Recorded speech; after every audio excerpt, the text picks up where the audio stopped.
Hello and welcome to Atop the Fourth Wall, where bad comics burn. It's time to put an end to this cacophony of crap, Batman jazz. And once again, the comic has not arrived yet. Previously on Batman Jazz, the writer behind Batman Fortunate Son decided to take on jazz music and crafted a conspiracy theory about a real-life musician who tragically died from substance abuse and instead made him fake his death so he could go to Europe, then return under a fake name and play in jazz clubs that have a very loose dress code. He was then attacked by 3 demonic Picasso paintings called The Brothers of the Bop and put into a hospital. And then somehow Batman got involved in all of this, because apparently Gerard Jones, the writer, thinks that Batman is the guy who tackles musical genres instead of the Joker. So until we finally see these creators make Batman country folk hero, let's dig into Batman Jazz number 3.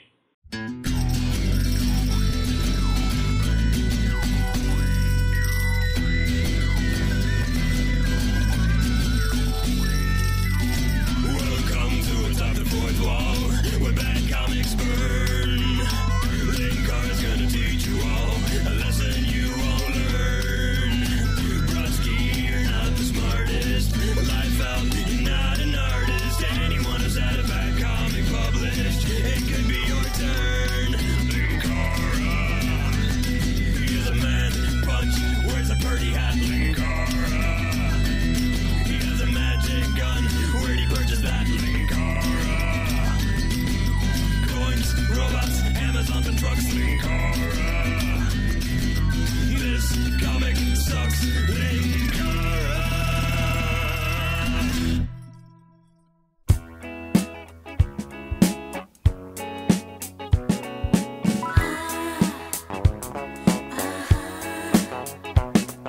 The cover features one of those Brothers of the Bop demon things, but giant-sized and trying to eat Batman. Batman vs. Godzilla proved to be a shocking disappointment. Is it sad that among the 3 covers for this miniseries, this is the one I understand the most? And yet we still have no idea what the hell these Brothers of the Bop things are? Also, there's blood seeping out of the thing's mouth, which means one of 2 possibilities. Either Batman actually has gotten one of his legs chomped off, or the demon bopper has a serious gum disease problem. When we last left off, Batman was following up on a lead at some palatial mansion where he hopes to get some answers about Bluebird, the jazz musician in this story. Bluebird, jazz genius, junkie, victim of racism, con man, wounded boy without a father. The movie rights alone on this are gonna make me a killing. Everyone who describes him paints a different man. It's almost like human beings are complex and interact with different people in a variety of ways that shape the image they have of him. But that can't be right. I want answers to this mystery, as if the mystery were somehow about my own soul. Look, stop trying to pretend this story has anything to do with Batman. Unless it ends with Batman doing a saxophone solo, this isn't about his soul. He's at this mansion because it's the home of a gangster that supplied drugs to Bird back in the day. Naturally, Batman is able to easily get past all the guards and reaches the gangster, who's now old and wheelchair-bound. Now that we got us a little privacy, what do you want to talk about? Well, yeah, we've got privacy, but you promised me dinner, too. This date is awful. Dear Lord, stylized artwork or not, look at how terrible Batman looks. Aside from the fact that he looks like a squat troll or a Sontaran with bat ears, his cape is massive. Did he parachute in with that thing? Batman asks if Bluebird owes the guy money. Hey, I'm legit these days. I'm totally legit with my heavily armed bodyguards outside. I'm only high on one thing now: life! You make me feel like dancing. Did Bird fake his death in 1955 to escape your enforcers? Did you send the Brothers of the Bop to kill him when he resurfaced? Is this whole thing about nothing but a lousy busted drug deal? Okay, Batman, this is stretching it beyond belief. No gangster sends bebop-themed supervillains to assassinate an old jazz player who owed him some drug money 40 years earlier. Maybe kill him, but not go to such elaborately silly measures to do so. But yeah, he denies sending the Brothers of the Bop, but of course has his own elaborate yarn about his view of Bluebird. Namely, it's how much he used his music to have sex with women, and how much he hated white people. He hated white people, that's what I think. That's how he got back at us, through our dames. Batman should add some more descriptors to criminals. They're not only superstitious and cowardly, but amazingly racist and stupidly paranoid.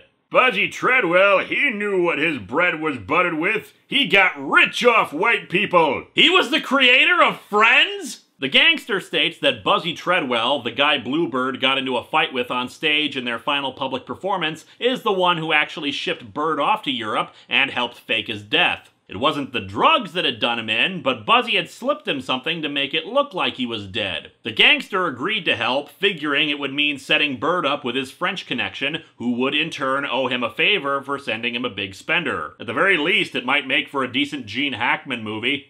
The plan backfired when Bird stopped doing drugs in Europe, which is kinda weird since a lot of Americans go to Europe to do drugs. Batman then pulls the helpless wheelchair-bound man from his chair and demands to know if he sent the Brothers of the Bop after Bird when he returned. And of course, the gangster has to remind the world's greatest detective that ordinary criminal empires like his don't want big, flashy, over-the-top supervillain types like that getting the attention of the cops or anything.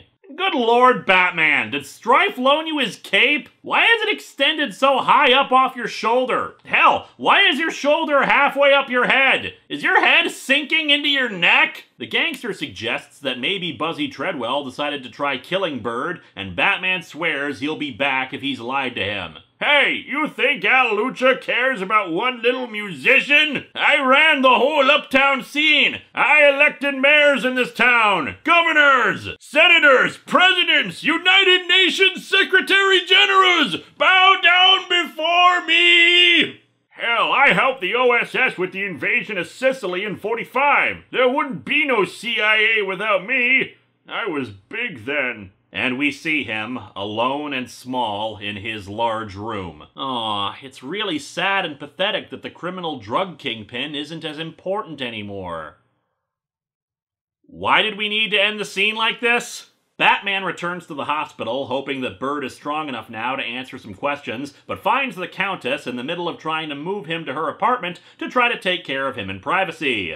And possibly security, given that a public hospital has plenty of openings for someone to assassinate him, and not just with eighth note bombs like in the last issue. Batman asks her if Buzzy Treadwell could be responsible, and she reveals that, indeed, she's read him the riot act before on his performance style. I told him that his hip talk and his costumes would kill the truth in jazz. What she means is that Buzzy Treadwell had become a jazz-themed superhero.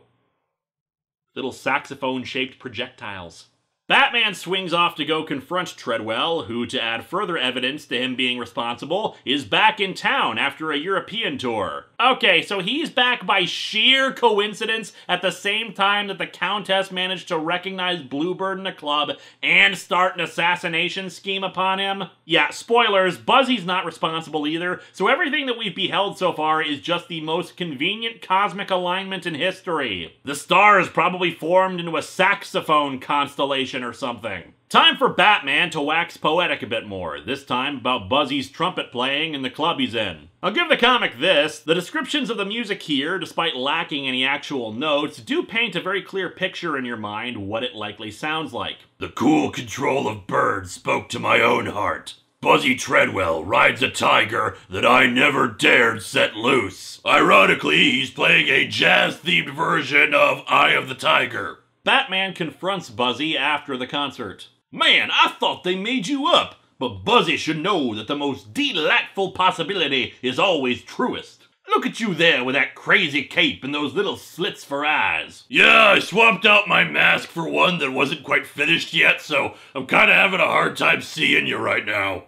And Crazy Cape is right. I can't tell if that thing off to the side is a statue or a symbiote from Marvel that's attached itself to Batman. When Batman asks Buzzy about the attack, the members of Buzzy's band attack him. Leave Buzzy alone! Leave Buzzy alone! He a human! Nah, Naturally, a bunch of random jazz musicians are not really a match for Batman, and Buzzy tells them to knock it off since he's here to help Bird. And now it's time for Buzzy's Rashomon of Bluebird, explaining what the fight that the two of them had was really over. Music. You know, everything in this damn book is about music. It would have been less repetitive if it turned out the fight had really been about a parking ticket.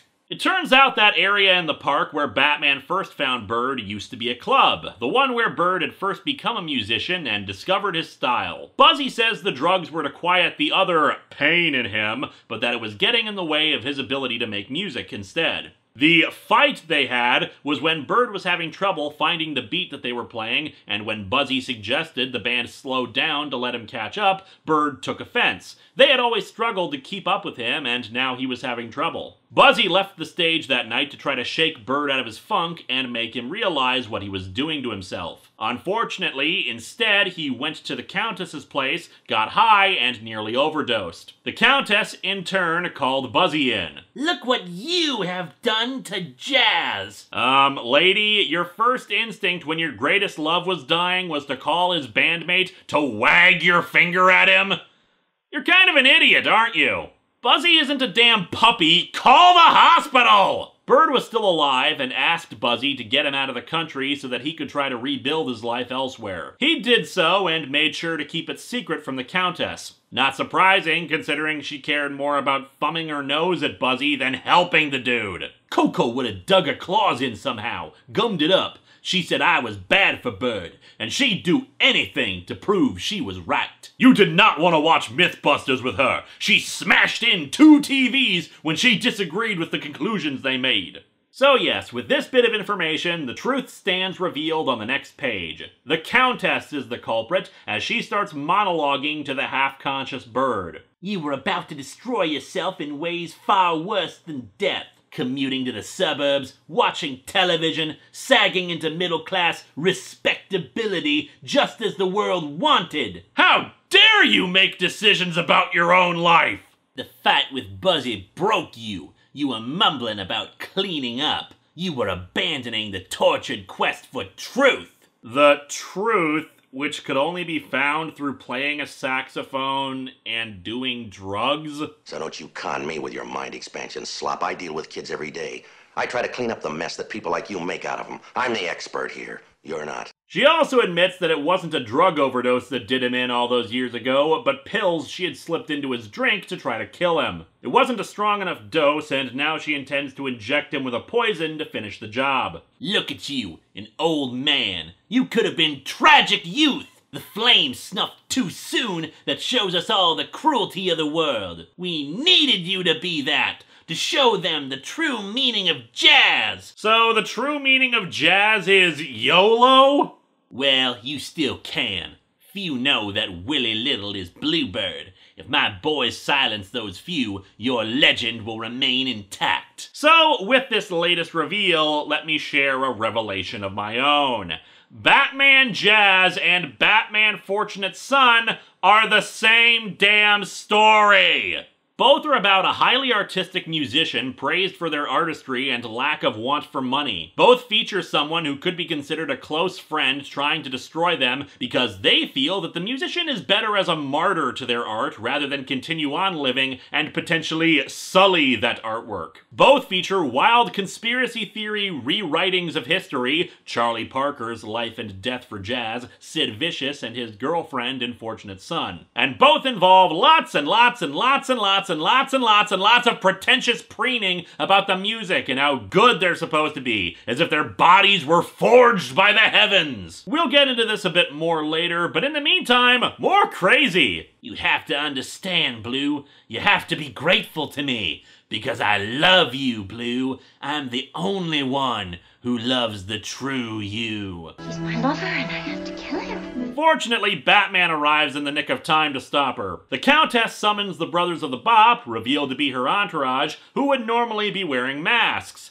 And not surprising, given that their normal appearance makes them look like late 1970s computer programmers. And yet they still have that drum attached to a dude's stomach that launches missiles. In this case, it's a missile that collides directly into Batman's leg and injects drugs into him. The drugs go in the bat. No matter, no matter, no mat. The drugs go in the bat, and down here fall into his mind. What bebop hell will this cat find? Blah, blah, blah, blah, blah, blah, blah, blah, cool hip-hop lingo, blah, blah, blah, blah, blah. So Batman starts tripping balls, which I seem to say more often on this show than you would ever think. But fortunately, he's brought out of it by, of all things, Buzzy Treadwell playing his trumpet.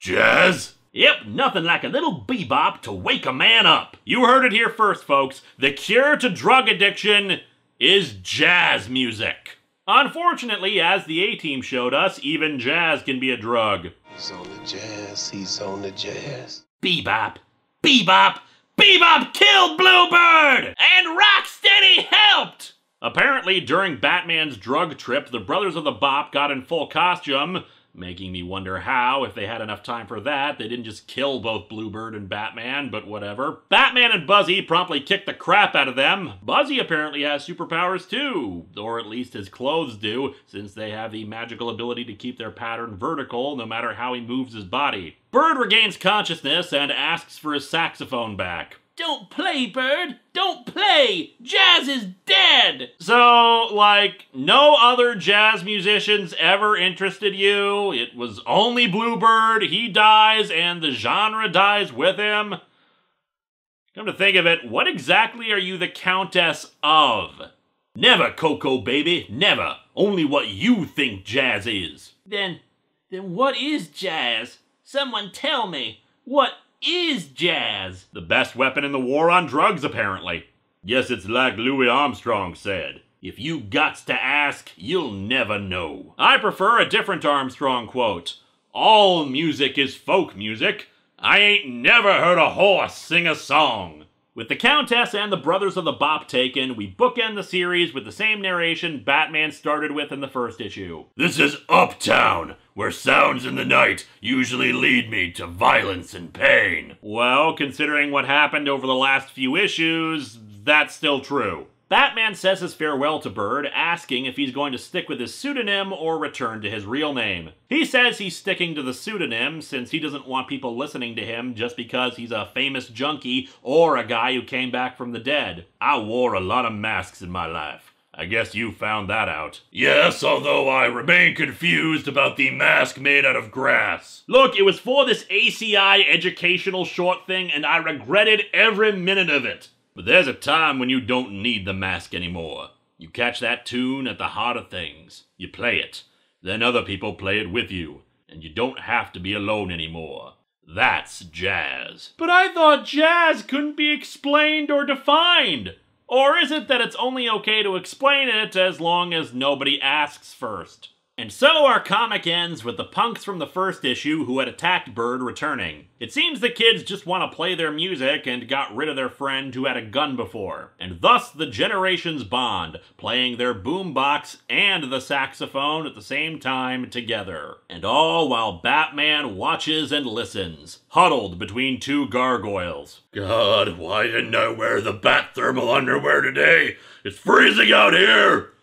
Unfortunately, this comic sucks. What I'll grant to Batman Jazz is that it's a hell of a lot better written than Fortunate Son. Bluebird is nowhere near as annoying and unlikable as Isaac Crow, and I'm actually quite happy he lived, versus Crow, who I was just glad finally had an end to his drunken, drug-crazed, hallucinatory ramblings. Another difference is that this seems to have a hell of a lot more respect for jazz than rock and roll, despite what the creators might have said. Here they actually are clear that jazz is not just one thing as opposed to the narrow definitions and wildly outdated ideas espoused in Fortunate Son. And while I don't like how Batman seems to be a bit player in this and could be replaced with any hard-boiled detective, it's still better than the retcons trying to get Batman involved in Fortunate Son by having him be this massive enemy of rock music. Unfortunately, despite the few strengths it does have, the writing is also where the story falls apart. As I've said before, despite continually trying to punch us with the similarities of the two characters, it just doesn't work, and this is not a story that needs to have Batman be a part of it. And while the revelation of the Countess as the villain is well handled, it raises a bunch of plot holes. Why did the Countess make her henchmen dress like the Picasso jazz drawings? Where did they get the equipment for their weaponized gas bombs, missiles and stylized grenades? Why do they all speak and scat and rhyme? How is it that all of these people just happen to be in town at the same time for this final encounter? Why does the story keep trying to make us sympathize with people who are truly not deserving of that sympathy? It just raises too many questions.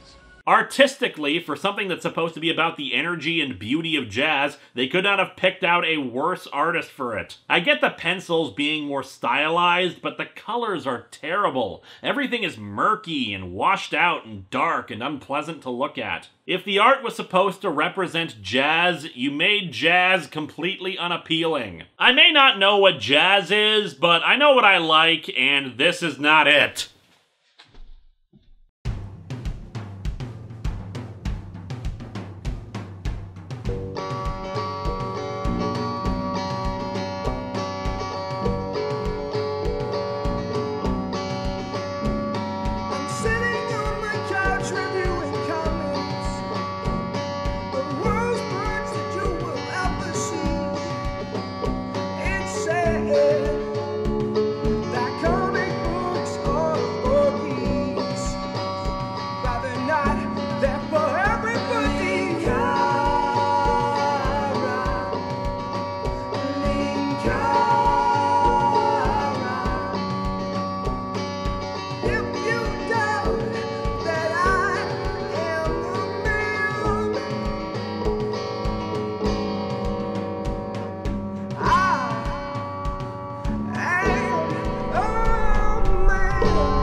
I understand why you needed the masks, Mr. Bird. I understand the pain of early loss, of violence, of isolation from mankind, which is why I have no sidekicks and have never been part of any superhero groups.